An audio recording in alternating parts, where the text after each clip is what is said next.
Mas, kemana? Sini.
Maju lagi sini.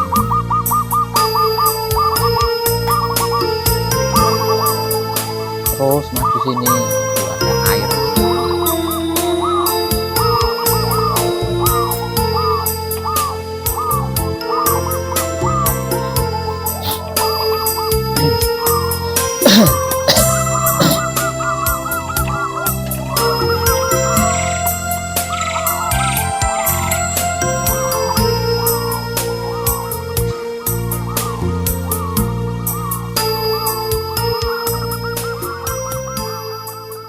Tadi sudah paham apa yang harus dilakukan setelah gembleng, tentang teknik-teknik patrap samadinya. Ada pertanyaan? Sudah cukup.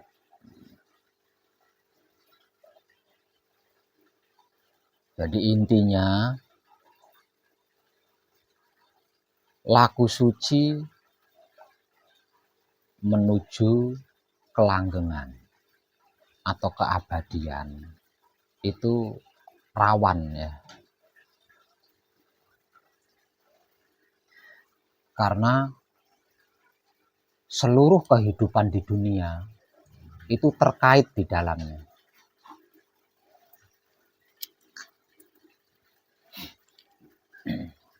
Jadi tidak ada satupun kehidupan di dunia yang tidak terkait di dalam laku suci menuju kelanggengan atau keabadian.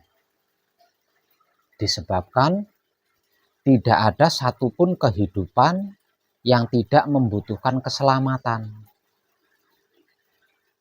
Dan tidak satupun keselamatan yang tidak ingin langgeng.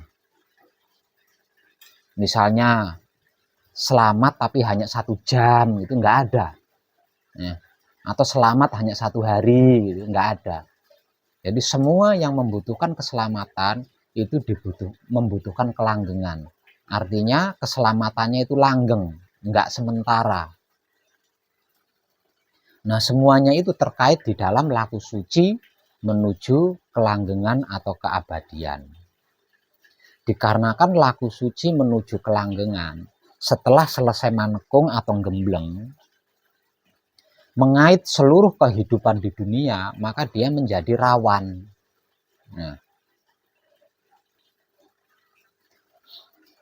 Nah, agar supaya panjenengan tidak mudah goyah, agar panjenengan tidak mudah goyah, tidak mudah terpengaruh, lebih baik panjenengan menyembunyikan wahyu panca gaib. Nah, lebih baik panjenengan menyembunyikan wahyu panca gaib dan menunjukkan kebajikan. Nah, kalau dulu-dulu kebajikan ini disembunyikan. Bahkan ada yang mengatakan kalau kamu melakukan kebaikan menggunakan tangan kanan, jangan sampai tangan kirimu tahu. Nah, itu namanya disembunyikan ya. yang ditunjukkan adalah keimanannya. Saya paling beriman, agama saya paling benar, Tuhan saya paling baik. Nah, itu yang ditunjukkan. Nah, kebajikan ini disembunyikan. Dikarenakan ini adalah era Nyungsang Buwono balik, maka kebajikan ini yang harus ditunjukkan, tapi keimanan yang disembunyikan. Jadi agar supaya panjenengan tidak mudah goyah, tidak mudah terpengaruh, alangkah baiknya atau lebih baiknya panjenengan menyembunyikan wahyu pancagaib dan wahyu pancalaku.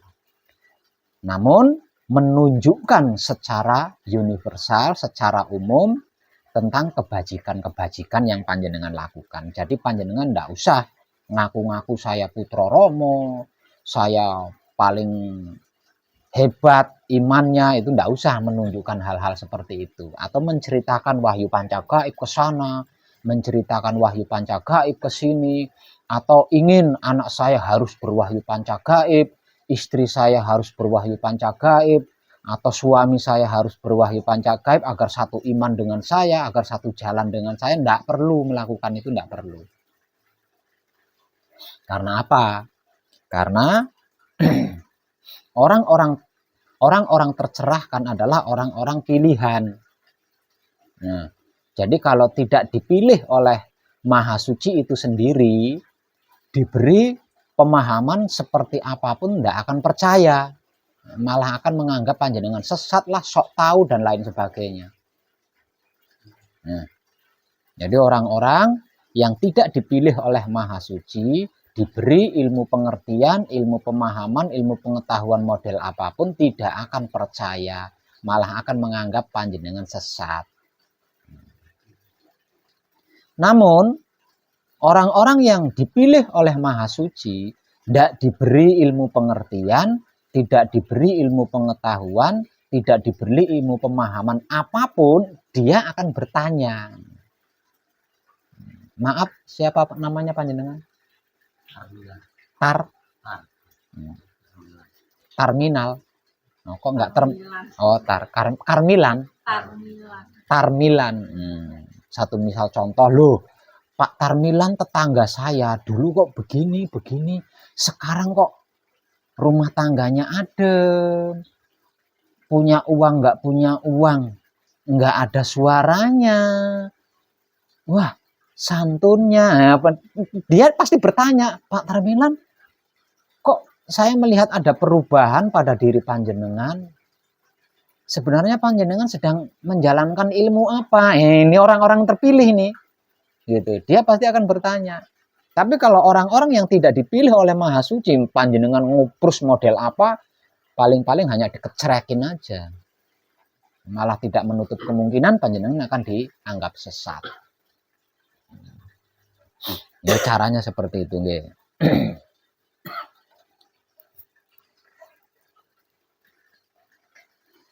Terus yang kedua, tentang kehidupan di dunia itu sebenarnya terlampau mudah, ya. Terlampau mudah. Hanya saja selama ini kita membuatnya sulit sendiri.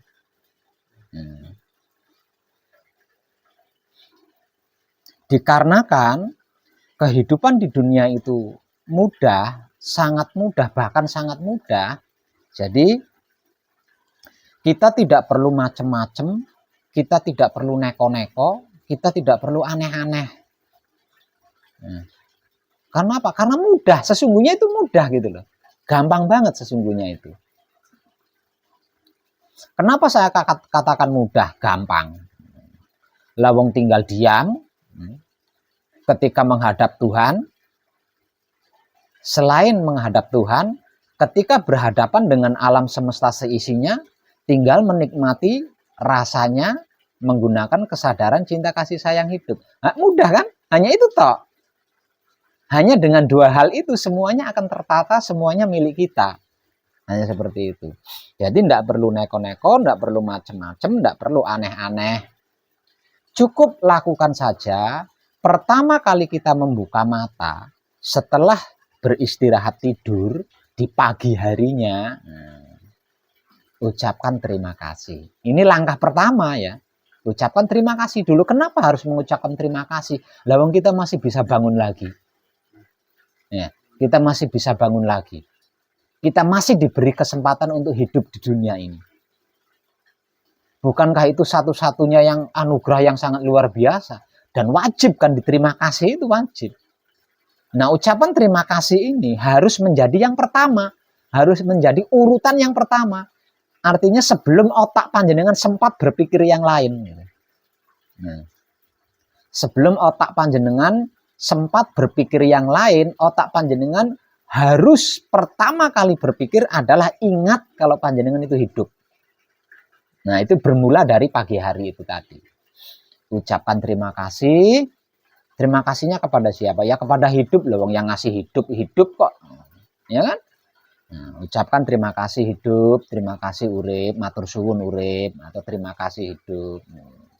Setelah mengucapkan terima kasih kepada hidup, karena sudah memberikan kehidupan lagi di hari itu, di hari ini, kemudian lakukan patrap samadhi mijil toto lenggah. Nah, patrap samadhi mijil toto lenggahnya tadi sudah dimotivasikan kan? Cara-caranya, teknik-tekniknya, nah seperti itu. Nah, selesai melakukan patrap samadhi mijil toto lenggah, sesudah palungguh panutup loh ini. Nah, di sini mulai ada pergerakan loh ya. Dan pergerakan setelah palungguh panutup, selesai melakukan patrap samadhi mijil toto lenggah. Ini sudah gerakan hidup, bukan gerakan kita ya. Jadi ketika kita bangun dari tidur di pagi hari, itu gerakan kita itu, bukan gerakan hidup ya. Gerakan kita. Kemudian kita menyadari bahwa kita masih diberi kehidupan. Buktinya masih bisa bangun lagi dari tidur. Coba kalau nggak bisa bangun lagi. Itu juga gerakan kita. Nah, mengucapkan terima kasih atas kehidupan yang diberikan lagi kepada kita. Itu juga gerakan kita. Kita yang dimaksud ini apa? Sedulur papat kali mau pancer. Ya, gerakannya mereka berlima. Kerjasamanya mereka berlima. Melakukan patrap samadhi mijil toto lenggah itu juga gerakan kita. Gerakan wahyu panca gaib. Gerakannya sedulur papat kali mau pancer. Selesai melakukan patrap samadhi mijil toto lenggah, sesudah palungguh panutup nih. Nah, ini sudah gerakan hidup, bukan gerakan kita ya. Ini sudah gerakan hidup. Nah, dimulai dari sini panjenengan harus menikmati rasanya kelakuan diri menggunakan kesadaran cinta kasih sayang hidup. Dimulai dari situ loh ya. Dimulai dari situ. Nanti kalau putus, maksudnya putus, itu panjenengan susah atau sulit menikmati rasanya gerakan itu ya. Menikmati rasanya kelakuan diri itu sulit, mengalami kesulitan, tidak bisa gitu. Nah, itu berarti kesadarannya putus. Nah, ketika mengalami keputusan kesadaran seperti ini, maka lakukan palungguh panutup berulang-ulang kali sampai panjenengan menemukan kesadaran lagi. Kesadarannya itu nyambung lagi. Artinya menikmati rasanya kelakuan diri ini bisa lagi. Sampai ketemu itu. Kalau belum ketemu, jangan berhenti. Lakukan terus palungguh panutup terus berulang-ulang kali. Nah, nanti kalau nyambung, nah dilanjut lagi. Menikmati rasanya kelakuan diri ini dilanjutkan lagi. Kalau berhasil menikmati rasanya kelakuan diri, jangan lupa ucapkan juga terima kasih. Setiap kali panjenengan berhasil menikmati rasanya kelakuan diri, menggunakan kesadaran cinta kasih sayang hidup, jangan pernah lupa ucapkan terima kasih. Tandanya kalau kita bisa menikmati rasanya kelakuan diri seperti apa Pak Web? Tandanya kalau kita itu bisa atau berhasil menikmati rasanya kelakuan diri, kita tahu rasanya berjalan itu seperti apa, rasanya menggerakkan tangan itu seperti apa dan bagaimana, rasanya duduk itu seperti apa dan bagaimana. Itu tandanya panjenengan berhasil menikmati rasanya kelakuan diri. Nah, setiap hal-hal seperti itu panjenengan dapatkan, jangan lupa mengucapkan terima kasih. Setelah mengucapkan terima kasih, lanjutkan lagi menikmati rasanya kelakuan diri. Lah, Setiap kali berhasil menikmati rasanya kelakuan diri ini, ucapan terima kasihnya kepada siapa Pak Web? Ucapan terima kasihnya kepada Romo. Jangan kepada hidup ya. Jangan kepada hidup. Terima kasihnya kepada Romo. Tadi di awal terima kasihnya sama hidup ya. Nah yang kedua ini terima kasihnya kepada Romo. Lah, lalu Romo itu siapa? Romo itu adalah sedulur papat Kalimo Pancer yang sudah manunggal. Ya, yang sudah manunggal. Artinya ketika kita mengucapkan terima kasih Romo, berarti kita mengucapkan terima kasih kepada 5 ruh, yaitu sedulur papat Kalimo Pancer kita. Nggih.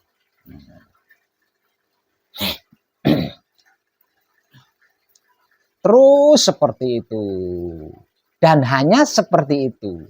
Yang lain enggak usah dibuat ribet, nggih. Karena apa? Karena ketika kita menikmati rasanya kelakuan diri kita sendiri, menggunakan kesadaran cinta kasih sayang hidup, maka seluruh kehidupan kita sehari semalam di dunia ini akan dituntun oleh hidup, gitu loh. Akan ditunjukkan oleh hidup, akan dibimbing oleh hidup, dan akan digerak-gerakkan oleh hidup. Jadi kita tinggal melakukan saja, tanpa perlu kita harus merancang dan lain sebagainya. Karena apa? Karena sudah ada yang nuntun, gitu loh. Sudah ada yang membimbing, sudah ada yang menunjukkan, sudah ada yang menasehati. Jadi kita tinggal melakukan sembari menikmati rasanya kelakuan tersebut dengan kesadaran cinta kasih sayang hidup. Hanya seperti itu. Nah, selama sehari semalam ini nanti, hidup akan menuntun kita sesuai karma kita, sesuai peran kita di hari itu, gitu ya. Jadi nanti ada kelakuan mungkin ya, ada kelakuan kerja, ada kelakuan istirahat, ada kelakuan makan, ada kelakuan minum, ada kelakuan jalan-jalan, ada kelakuan bepergian kemana, ada kelakuan diam di rumah, ada kelakuan bertetangga, ada kelakuan berkeluarga, atau ada kelakuan komplit. Dalam sehari semalam itu komplit ya, peran kita itu komplit, karma kita itu komplit. Nah, kita tinggal melakukannya saja. Karena apa? Karena akan dituntun oleh hidup kita, akan dibimbing oleh hidup kita, akan ditunjukkan, dinasehati oleh hidup kita. Jadi kita tidak perlu neko-neko, nggak perlu macam-macam lagi, nggak perlu capek, nggak perlu capek-capek lagi. Biarkan dia yang melakukan, karena hak kehidupan di dunia ini adalah haknya hidup, ya, bukan haknya kita. Nah, kita ini hanya sarana bagi hidup. Kita ini cuma pembantunya hidup, kita ini cuma alatnya hidup, agar hidup ini bisa berkehidupan di dunia ini.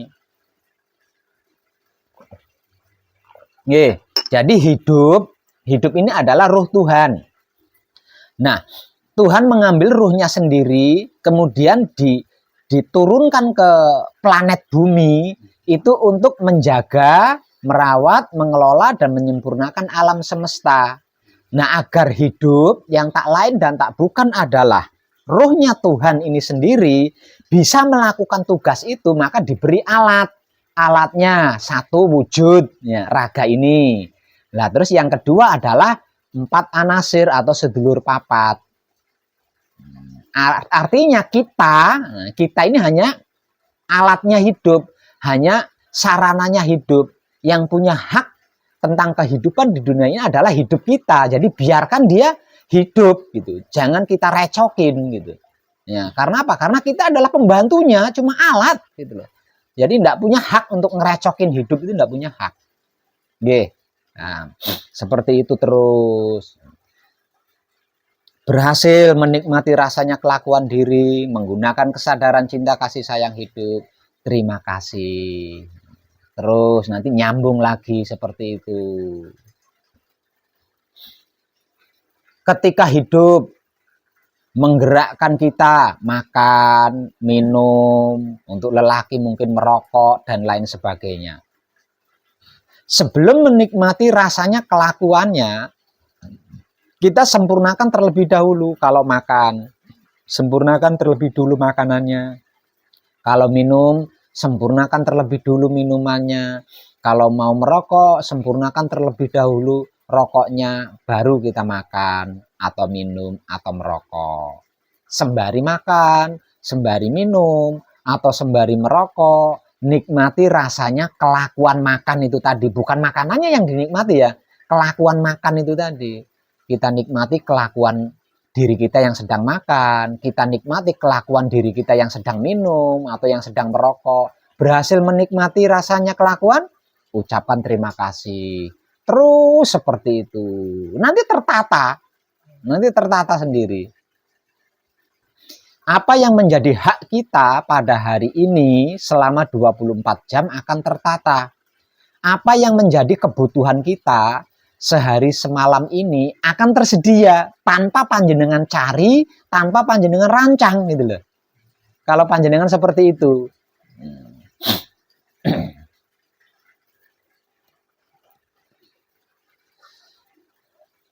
Ketika mengalami putus kesadaran dalam artian di saat menikmati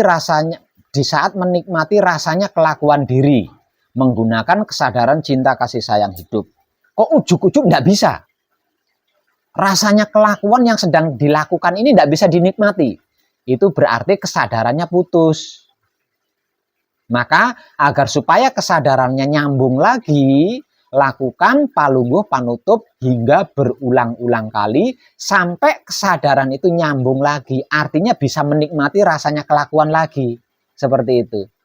Nah, kalau berulang-ulang kali melakukan palungguh panutup, kesadarannya kok tidak bisa nyambung, panjenengan tetap tidak bisa menikmati rasanya kelakuan diri, walaupun sudah melakukan palungguh panutup hingga berulang-ulang kali, maka jangan paksa, ya, karena itu pasti luputnya total itu, ya, besar itu luputnya, salahnya besar sekali itu.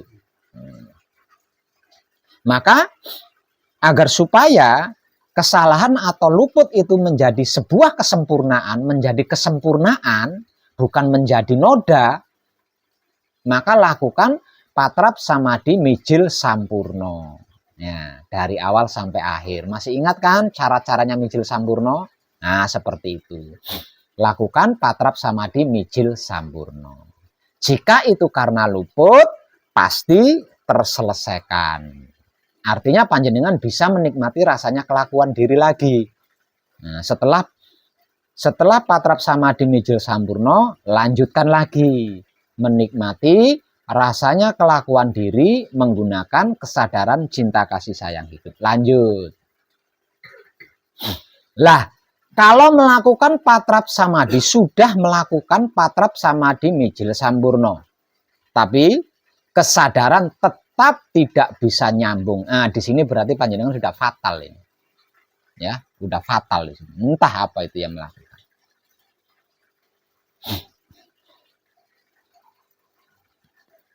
Kalau hal ini sampai terjadi, maka segera lakukan patrap samadhi manunggal jati. Nah, karena apa? Karena luputnya fatal, maka sedulur papat kalimo pancer kita berpisah lagi tidak dalam keadaan manunggal. Nah, makanya susah disambungkan lagi ya, dimanunggalkan lagi itu susah. Nah, agar supaya sedulur papat kalimo pancer kita atau wahyu pancagaib kita kembali kunci, kumpul, nunggal, suci, maka lakukan patrap samadhi manunggal jati. Seperti apa patrap samadhi manunggal jati itu, Pak Web? Ya seperti yang panjenengan latih selama gembleng di sini. Ya, seperti itu. Nah, kalau sudah seperti itu, sudah selesai itu. Ya. Jadi ketika panjenengan mengalami putus kesadaran di saat menikmati rasanya kelakuan diri, panjenengan tidak bisa langsung menuju ke patrap samadhi manunggal jati ya, tidak bisa. Itu berlebihan namanya. Jadi gunakan dulu patrap samadhi mijil sampurno. Nah, setelah itu lanjut lagi menikmati rasanya kelakuan diri menggunakan kesadaran cinta kasih sayang hidup. Selain itu tidak penting, jadi tidak perlu panjenengan buat ribet, nggih. Karena semuanya sudah diatur. Bukan kita yang ngatur. Nah, kita tinggal melakukan dan menikmati saja. Selain melakukan dan menikmati itu bukan hak kita, ya. Jadi tidak perlu di itu ini. Dan jangan lupa, mau melakukan patrap samadhi apapun, mau melakukan patrap samadhi apapun, entah itu patrap samadhi mijil sowan, atau patrap samadhi mijil sampurno, atau patrap samadhi mijil toto lenggah, atau patrap samadhi manunggal jati, atau mungkin patrap samadhi yang lain-lainnya. Karena apa? Karena di dalam buku itu ada lengkap loh ya. Ada banyak itu. Dan yang saya motivasikan kepada panjenengan hanya patrap samadhi yang paling utama dan terpenting. Namun bukan berarti panjenengan tidak punya hak untuk mengetahui patrap samadhi lainnya. Walaupun itu tidak penting, tetap panjenengan punya hak. Sebab karena itu tetap saya tulis, tetap saya sertakan di dalam buku itu. Secara singkat, melakukan patrap samadhi apapun, ingat, jangan pernah lupa. Di ranah samadhinya, apapun yang terjadi, panjenengan harus diam. Ya. Melakukan patrap samadhi apapun, di ranah samadhinya atau di tahapan samadhinya, apapun yang terjadi, bagaimanapun prosesnya maksudnya, yang panjenengan alami ketika bersamadhi, ingat, diam. Jangan melakukan respon apapun, jangan melakukan bentuk usaha apapun, cukup diam, cukup sikapi dengan diam. Apapun yang terjadi, bagaimanapun prosesnya, sikapi hanya dengan diam. Karena itu bukan hak kita.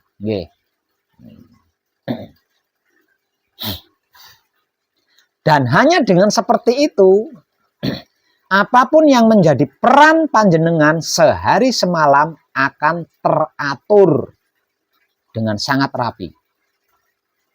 Dan apapun kebutuhan panjenengan sehari semalam itu akan tersedia dengan sempurna. Tanpa panjenengan cari, tanpa panjenengan pikirin. Paham nggih?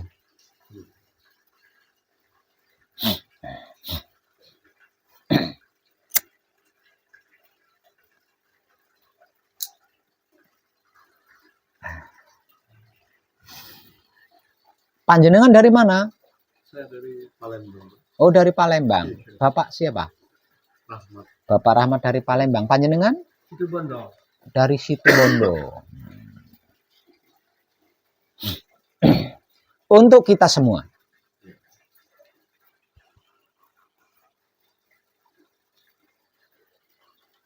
Saya menyaksikan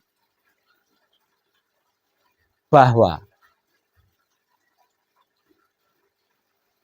kejadian yang pasti kita sama-sama tidak menginginkan. Saya menyaksikan bahwasanya kejadian yang pasti tidak diinginkan oleh seluruh makhluk hidup di dunia ini, yang akan terjadi di era peralihan peradaban manusia hidup di dunia, yang saya perkirakan kejadiannya akan terjadi pada tahun 2025. Ini tidak bisa dihindarkan. Ya, tidak bisa dihindarkan. Artinya benar-benar akan terjadi.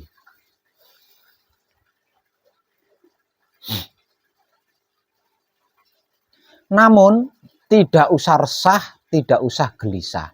Betapapun kejadian itu tetap akan terjadi, tapi tidak akan fatal. Akibatnya tidak akan fatal. Karena apa? Karena putra kekudangane Romo yang sudah selesai manekung, yang sudah selesai gembleng dan aktif, ya. Kalau yang nggak aktif saya nggak nyebutin, saya nggak ngitung. Kalau yang nggak aktif saya nggak menghitungnya. Yang aktif itu ada ribuan jumlahnya. Putra kekudangane Romo yang sudah menyelesaikan laku suci, laku murni menuju sucinya. Dan aktif laku suci menuju kelanggengan atau keabadian, itu jumlahnya ada ribuan. Jadi tidak perlu resah, tidak perlu gelisah, apalagi sampai takut. Karena apa? Karena betapapun kejadian itu tetap akan terjadi, namun tidak berakibat fatal.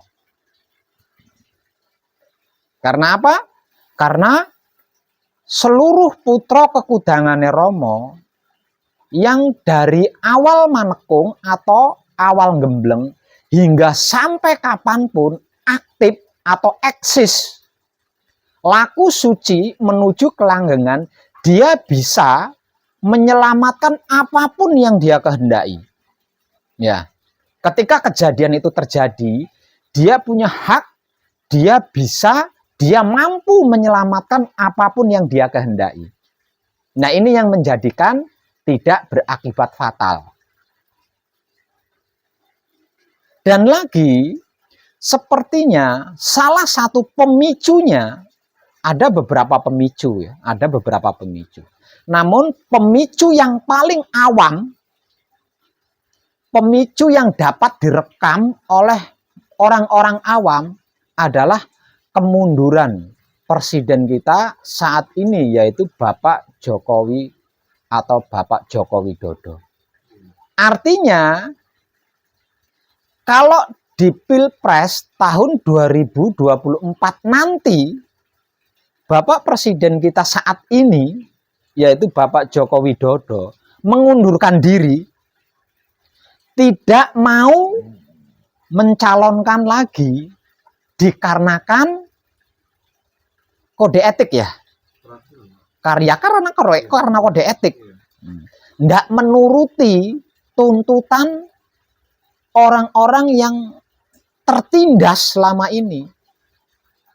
Inilah yang akan menjadi salah satu pemicu paling umum. Pemicunya di sini. Ya. Pemicu paling awam, pemicu paling umum, pemicu yang bisa direkam oleh orang awam. Ada beberapa pemicu lainnya, tapi itu belum tentu orang awam bisa mengetahui, belum tentu orang awam bisa merekam. Yang bisa direkam oleh orang-orang awam adalah gara-gara Pak Jokowi mundur. Gara-gara Pak Jokowi mundur, itu yang bisa direkam oleh orang awam.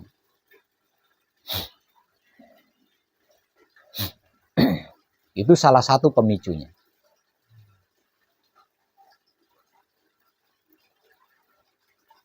Lah, mendekati detik-detik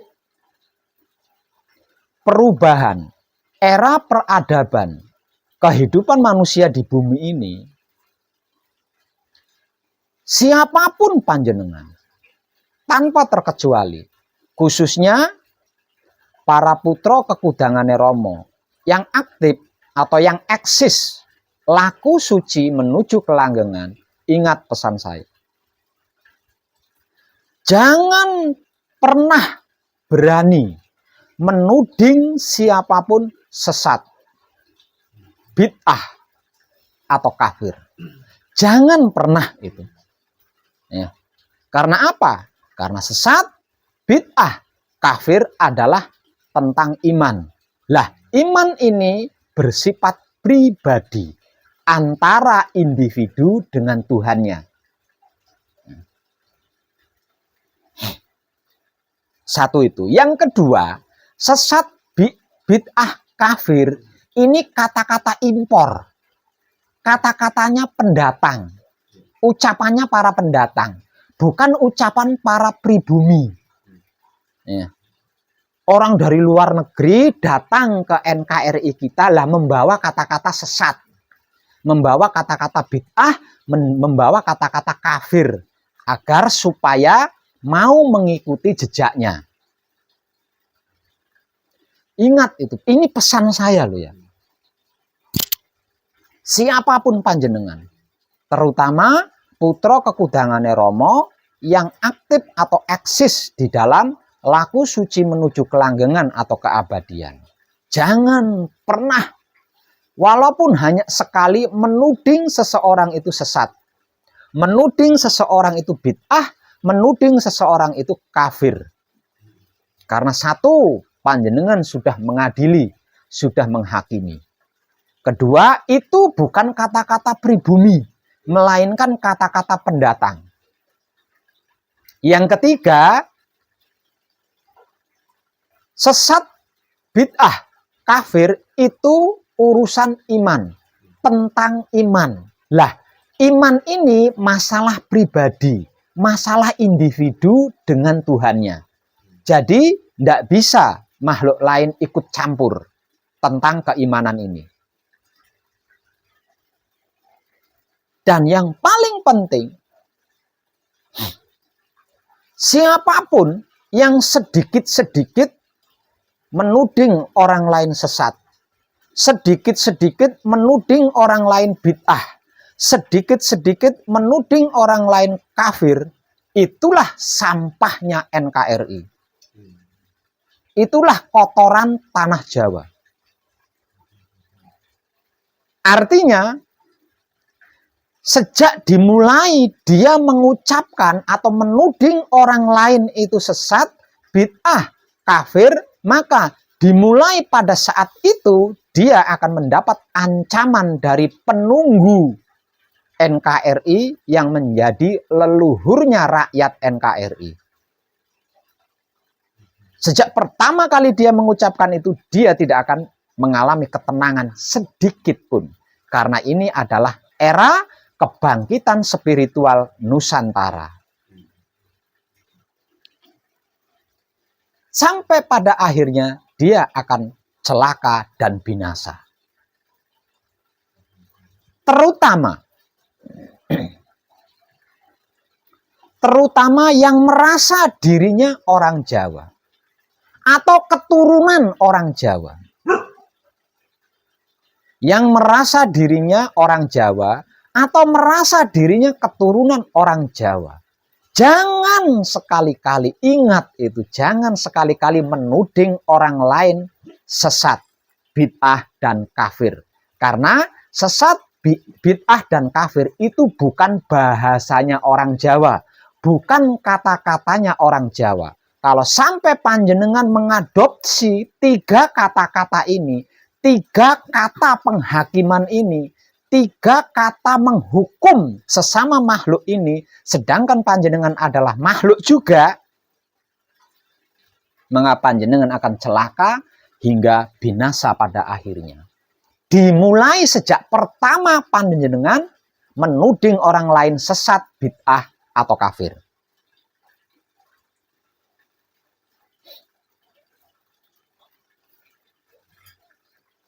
Terlebih lagi panjenengan merasa orang Jawa, merasa keturunan orang Jawa, menuding orang Jawa lainnya sesat, bid'ah, kafir.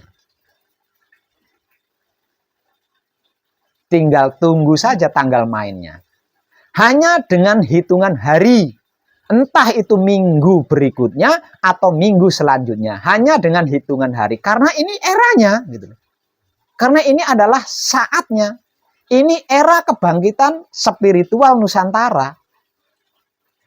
Jadi ketika panjenengan menghakimi, mengadili, menghukum penghuni NKRI dengan 3 kata-kata, yaitu sesat, bid'ah, kafir, maka dimulai pada saat itu panjenengan sudah disestempel menjadi sampah, menjadi kotoran yang harus disingkirkan nantinya di era peralihan peradaban manusia di muka bumi ini.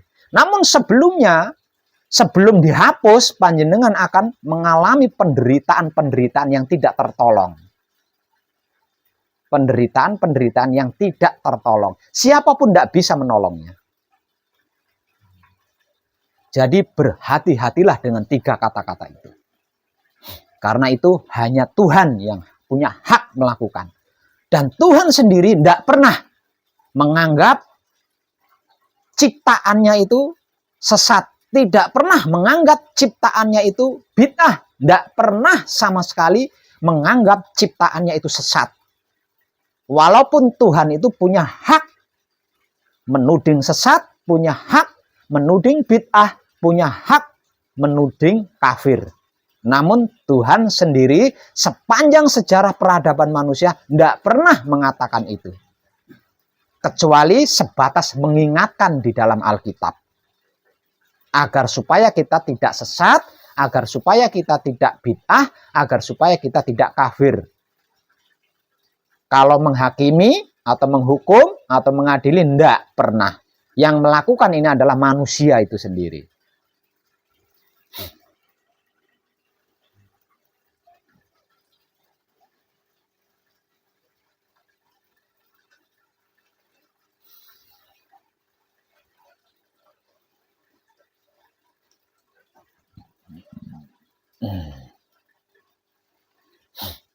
Walaupun dia bukan seorang putra kekudangane Romo, orang awam misalnya,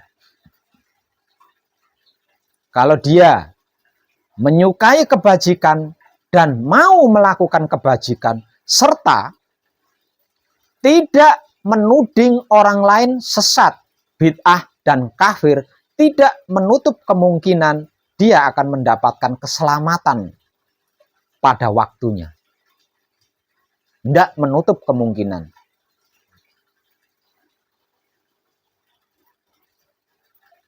Tapi, namun, siapapun dia yang berada di dalam lingkaran NKRI, dimanapun dia berada, dimanapun dia bersembunyi, asalkan itu masih di dalam lingkaran NKRI, sampai menuding orang lain sesat, bid'ah, kafir, tidak ada ampun baginya. Pasti ketemu, sembunyi dimanapun pasti ketemu. Dan tidak akan bisa keluar dari NKRI sebelum binasa. Karena apa? Karena kalau sampai keluar dari NKRI dalam keadaan tidak binasa, dia pun akan melakukan hal yang sama di tempat-tempat lain, yaitu menuding orang lain sesat, bid'ah, dan kafir.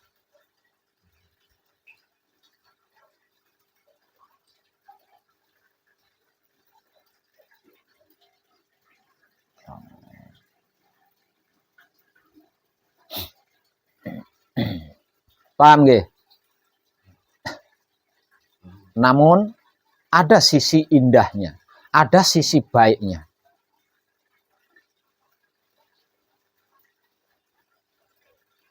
Sisi baiknya di mana? Sisi baiknya, kalau sampai Bapak Joko Widodo tercerahkan,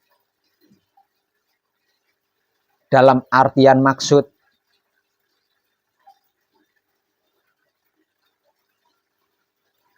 dirinya menjadi presiden selama ini, itu bukan suatu kebetulan, ya, melainkan ada campur tangan dari leluhur kita di NKRI ini. Kemudian yang berarti dia menuruti tuntutan orang-orang yang selama ini tertindas. Lalu apapun yang terjadi, dia melanjutkan kepemimpinannya 1 periode lagi sampai tahun 2025 ini lewat gitu ya. Tahun 2025 ini terlewatkan. Artinya kejadian yang terjadi di dalam lingkaran tahun 2025 ini ada di bawah kepresidenan Joko Widodo.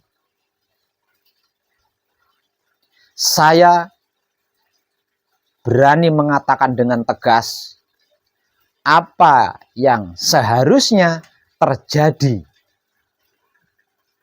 di era peralihan peradaban kehidupan manusia di muka bumi ini, yang saya perkirakan akan terjadi di tahun 2025 nanti, bisa dinetralisir. Saya dan ribuan putra kekudangane Romo bisa menghalau.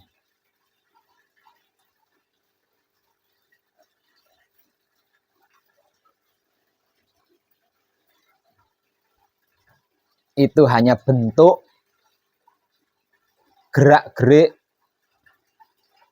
laku spiritual hakikat hidup pribadi saya.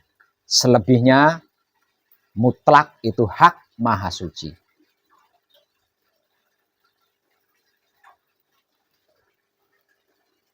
Namun saya punya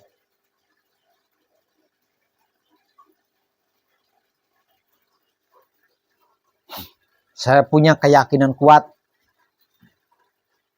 saya punya kepercayaan kuat bahwa Maha Suci adalah keagungan cinta kasih sayang. Artinya sama sekali tidak mungkin menciptakan kerusakan dalam bentuk apapun jika tidak ada kemauan dari yang hendak dirusak. Maha Suci melakukan kerusakan karena yang mau dirusak itu mau, gitu. Yang hendak dirusak itu mau. Dan yang hendak dirusak itu memang layak untuk dirusak.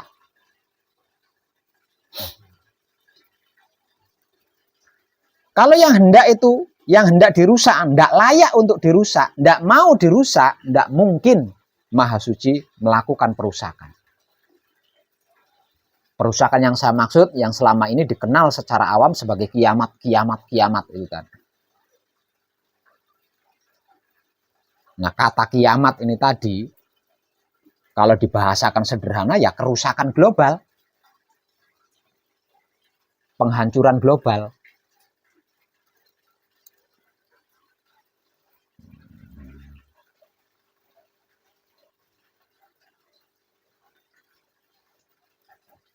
Bisa paham nggih?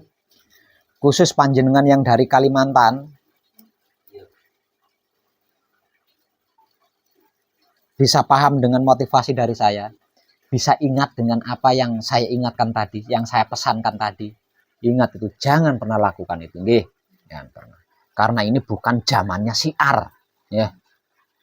Bukan zamannya syiar, tapi ini zamannya praktek mempraktekkan kebajikan.